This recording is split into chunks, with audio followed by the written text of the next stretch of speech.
네, 반갑습니다. 3월 5일 금요일 장중시황 전달해드리도록 하겠습니다. 자, 시장에 또 빠졌어요. 네, 일단은 뭐 아침에 빠진 것이 거의 다 빠졌다라고 생각을 일단 하고 있습니다. 이 주말장이기 때문에 아침에 하락을 하고 나면 오후에 점점 회복하면서 마감 때쯤 되면 이제 뭐 꼬리를 달아주거나 아니면은 생각했던 것보다 더 많이 올라가 있는 경우들이 많이 있습니다. 지금 저점이 어디일까 이 생각들 계속 하고 계실 것 같아요. 계속해서 빠지니까 도대체 지하실 뭐 계속 파고 내려갈 것인가, 아니면 어느 정도 시점에서 이제 주가가 반등이 나올 것인가, 뭐 이런 부분들을 가지고서 이제 고민들 많이 있으실 것 같은데, 자, 시장 어떻게 움직이고 있는지 알아보도록 할 거고요.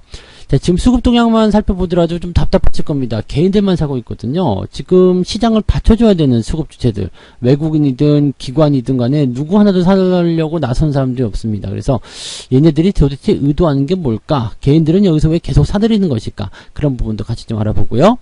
자, 시장보다 일단은 덜 빠져야지만이 좋은 주식이다라는 이야기를 기자가 계속 하고 있습니다. 그게 무슨 얘기냐면, 지금 시장이 이렇게 하락한 것보다는 내가 가지고 있는 종목들이 조금 더 잘 버텨줘야 돼요. 뭐 오늘 올라가면 더 좋고요. 올라가지 않더라도 지금 시장 대비해서 뭐 시장이 지금 한 1.5% 빠졌다 그러면은 적어도 이제 3% 안쪽에 변동성을 보여야지 그나마 좀 좋은 주식이다라고 볼 수가 있겠습니다.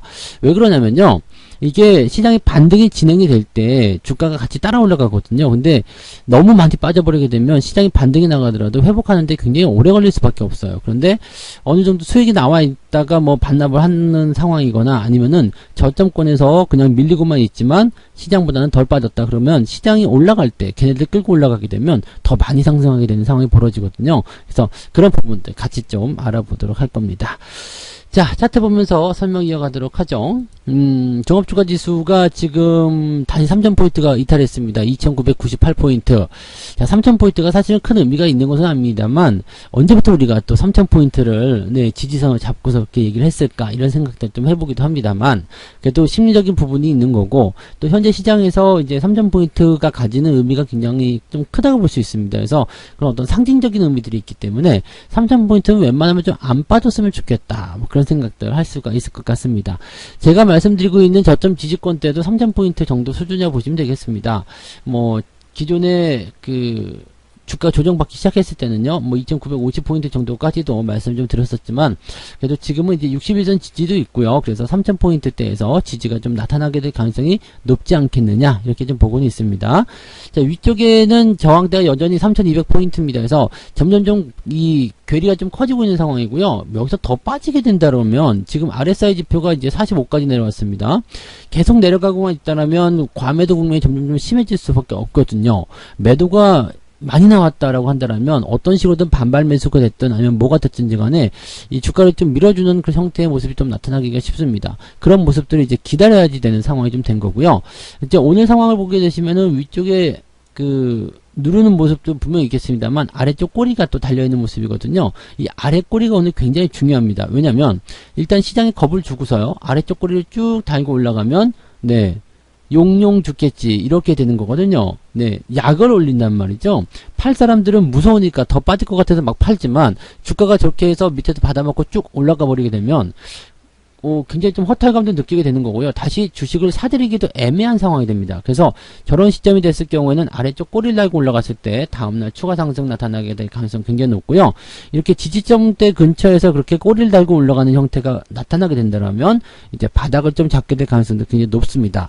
오늘 같은 경우를 보시면요, 분봉 차트를 먼저 좀 살펴보세요. 그러면 아침에 일단 훅 빼는 거 보이시죠?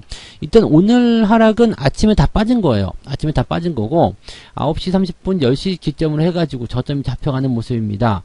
그러면서 이제 그 저점을 오늘의 저점으로 만들어 놓게 된다면 오후에는 올라갈 일밖에 없다는 얘기죠.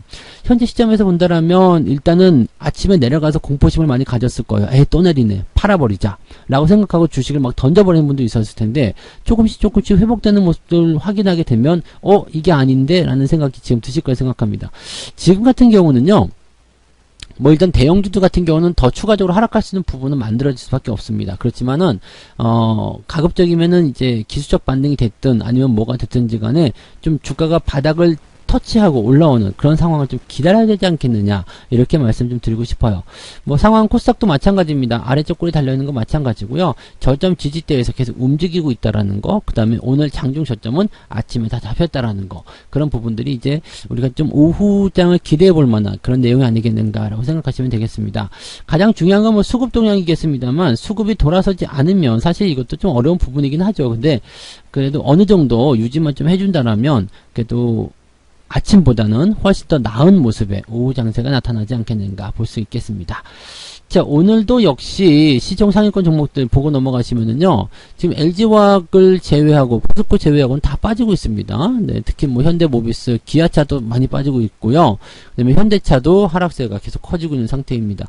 근데 현대차 같은 경우도요, 이렇게 저점대 지지가 나오고 있는 상황이기 때문에 이제 지지권대까지 다 밀렸다라면, 아, 이제 그만하면 됐어라는 어떤 조금 그런 얘기를 할 수 있는 상황이 좀 된 것 같아요.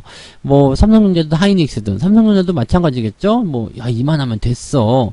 네, 그러니까 이만하면 됐어라는 게 상당히 큰 의미예요. 그러니까 이 정도 빠졌으면 되지 않았냐, 충분하지 않냐, 이런 어떤 의미를 다 가져갈 수 있는 거거든요. 이 코스닥도 마찬가지겠죠. 뭐 이만하면 됐어라는 부분이 좀 될 수 있는 그런 조정들이 많이 나와 있습니다. 그래서 이제는 기술적 반등이라도 뭔가 한번 좀 나와줘야 되지 않겠는가라고 생각해 보시는 부분입니다. 근데 이 모든 것은 다 수급액에 달려 있겠죠. 외국인이든 기관이든 간에 뭐가 좀 들어와 줘야 되는 상황이긴 합니다. 그래서 그런 부분이 들어와 줘야지만이 주가가 상승할 수 있는 부분이고요. 지금 기대를 조금 해볼 수 있는 것은 이 금융투자 쪽이라고 볼 수 있을 것 같아요. 금융투자 같은 경우는 일단은 단기 매매를 좀 진행한다고 그랬죠. 근데 지금 종합주가지수라든지 이런 거 보시더라도요, 내릴 만큼 다 내렸다고 볼 수 있는 상황입니다. 그러니까 지지전까지 다 밀렸어요. 직전 저점까지 다 밀렸어요. 그렇다면 그동안 금융투자가 팔아먹은 부분들이 또 어제 오늘 해서 많이 있단 말이죠. 그러면 반등을 위한, 또 많이 내렸으니까요, 단기적으로 또 매수를 해줘야 될 거 아니에요. 매수를 통한 그런 주가 반등, 그런 것들 기대할 수가 있겠죠. 빠르면 오늘 오후부터라도 이제 매도세를 확 줄여주면서 이제 주가 반등에 대한 준비를 하게 되지 않을까라고 생각합니다. 또 만기일도 있기 때문에요, 주가가 계속 내려갈 수는 또 없어요. 어느 정도 시점에서 좀 가둬놓고 먹어야 된다라면 주가를 어느 정도 또 올려놔야 되는 부분이 있거든요. 제가 보는 관점은 지금 3100포인트 정도 수준이기 때문에 아마 오후부터라도 반등이 나온다라면 이제 뭐 다음 주 월, 화, 수 정도 해가지고요, 3100포인트에 걸쳐지는 형태로 갈 수도 있지 않겠나 생각해 봅니다. 물론 이런 부분들은 뭐 수급이 돌아서야지만이 가능한 부분일 거고, 뭐 예측할 수 없는 부분이긴 합니다만, 현재 수급이 조금 답답한 국면인 것은 사실이고요. 그래서 그런 부분을 지금 해결할 수 있는 그런 포인트는 연기금이고 외국인이고 당장은 안 될 것 같아요. 그냥 금융투자 쪽에서라도 단기적 반등을 노리는 그런 형태로 매수가 들어와 주면 주가가 상승할 수 있을 것이다 라고 보시면 되겠습니다. 자, 상황이 이렇다 보니까 이제 좀 지루하거나 답답하거나 그런 형태의 어떤 상황이 계속 벌어지고 있을 거다라고 생각이 좀 됩니다. 매매 동향 좀 살펴볼게요. 기관들 지금 삼성전자, 하이닉스, 시총 상위권 종목 다 들어가 있습니다. 카카오, 네이버, 현대차, 기아차, 그 다음에 현대모비스, SDI, 뭐 등등등, 셀트리온, LG전자 다 들어가 있죠. 시총 상위권 종목도 계속해서 팔고 있는 모습이고요. 여기서 오늘 조금 특징적으로 매수하는 것은 LG화학하고요, 네, S51 뭐 이런 정도인 것 같아요. 그리고 화학주들 같은 경우는 지금 뭐 유가가 많이 올랐다는 부분이 있어서 또 올라갈 수 있다라고 생각할 수 있었는데, 일단 뭐 감산에 대한 이야기이기 때문에 유가가 올라가는 것이 그렇게 크게 영향을 주지는 않고 있는 것 같다라고 판단하고 있는 모습입니다. 뭐 은행주들 다시 사들이는 모습이죠. 신한지주 움직임 나타나고 있고요. 뭐 그런 정도 흐름들 지금 보이고 있는 것 같습니다. 그러니까 특이한 부분들은 일단 대형주들은 다 빠지고 있다는 이야기예요. 대형주가 다 하락하고 있기 때문에 이 부분이 좀 부담스럽다, 이렇게만 보시면 되겠고요. 외국인들도 볼게요. 외국인들 같은 경우도 보시면 삼성전자 우선주까지 팔고 있고요. 하이닉스, 카카오, 네이버, 시종 상위권 종목들 다 들어가 있습니다. 그래서 팔 수 있는 종목들 그냥 다 팔고 싶다, 다 팔겠다, 뭐 이런 식의 내용이 나타날 수도 있겠고요. SK이노베이션도 이제 조정에 대한 포인트가 계속 만들어지고 있죠. 주가가 이제 좀 쭉 들어가서 한 20만원대까지 들어올 수 있는 상황이 좀 된 것 같습니다.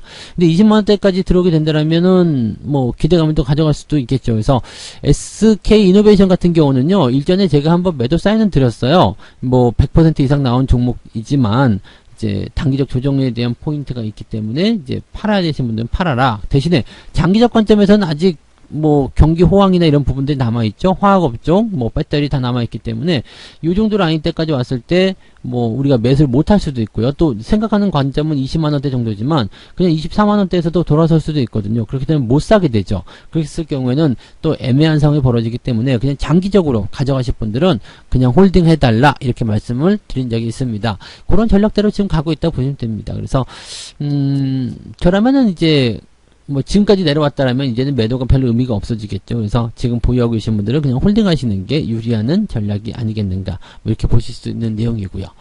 뭐 그런 정도고 은행주들은 계속해서 매수해 주는 거 보니까 아무래도 이제 금리 인상을 염두에 두고 있는 것이 아닌가 생각이 드는데 금리 인상이 당장 나타나는 부분은 아니거든요. 그래서 금리 인상에 대한 부분을 생각할 수도 있겠지만 어떻게 보면 좀 방어적인 그런 성격으로 이런 종목들 사고 있는 것이 아닐까 생각되기도 합니다. 자, 오랜만에 또 현대바이오가 매수가 들어가는 모습인데요. 현대바이오 같은 경우는요, 뭐 일단 수익이 많이 나온 상태이기도 합니다만은 조정에 대한 부분들이 21선 지지를 갖고 있기 때문에 지금은 뭐 4만원대 초일까지 밀리더라도 뭐 걱정하실 필요는 없을 것 같아요. 일단 어느 정도 수익도 많이 나온 상태고요. 수익에 대한 부분들이 어느 정도 진행이 됐다면 조금만 더 지켜보실 필요가 있지 않을까 뭐 그런 생각도 해봅니다. 그래서 그런 종목군들이 오늘은 좀 올라오고 있다 이렇게 생각하시면 되겠고, 이제 오후가 되면요 서서히 조금씩 더 바뀌는 모습이 더 나타나게 될 겁니다. 아침보다는 나아질 것이다 라는 기대감을 일단 가지고 가시는 게 필요하지 않을까 생각되고요. 자, 저는 오늘 같은 경우는 꼬리를 좀 길게 달아줬으면 좋겠다 생각합니다. 적어도 오늘 뭐 플러스권으로 들어가지 않는다고 하더라도요, 그냥 한 0.5% 안쪽으로, 네, 마이너스 0.5% 안쪽으로 들어가면서 꼬리를 좀 길게 달아주면, 그 부분이 이제 저점이다라고 좀 어느 정도 확신을 좀 가질 수 있을 것 같긴 해요. 근데 그냥 계속 이게 밑에서 머무르고 있다. 그렇게 되면 또 좀 더 지켜봐야 되겠죠. 자, 매매를 서두르실 필요는 없습니다. 시장이 계속 변동을 보일 때는 그 변동성이 다 흡수될 때까지는 기다려 봐야지 되는 부분이고요. 그래도 다행인 것은 만기를 앞두고 있어서 뭐 3월달 만기가 굉장히 변동성이 클 거다. 주가 조정이 클 것이다. 이렇게 고민들, 걱정들 많이 하셨겠지만 생각했던 것보다 그렇게 나쁘지 않습니다. 그냥 대형주 위주의 변동성만 좀 나오는 부분이기 때문에 이런 것들만 좀 잘 피해서 견뎌주신다라면 크게 문제는 없을 것이다 라고 말씀드릴 수 있겠습니다. 그래서 시장 너무 걱정하지 마시고요. 일단은 오늘 오후에 반등이 나갈 수 있는지 그 여부 잘 보시면서 대응해 나가시면 될 것 같습니다. 자, 오후에도 기운 내시고요. 화이팅 하시고요. 좋은 결과들 만들어내시기 바랍니다. 무너지지 않습니다. 네, 뭐 시장이 이대로 망하지 않습니다. 걱정하지 마시고요. 그냥 종목들 단속만 좀 잘 해주시면 아무 문제 없이 또 넘어갑니다. 이 또한 지나가는 거 아니겠습니까? 그죠? 네. 자, 저는 마감 시황 때 다시 오겠습니다. 고맙습니다. 본 방송에서 제공되는 모든 정보는 투자 판단의 참고 자료이며 투자의 최종 책임은 본 방송을 이용하는 본인에게 있습니다.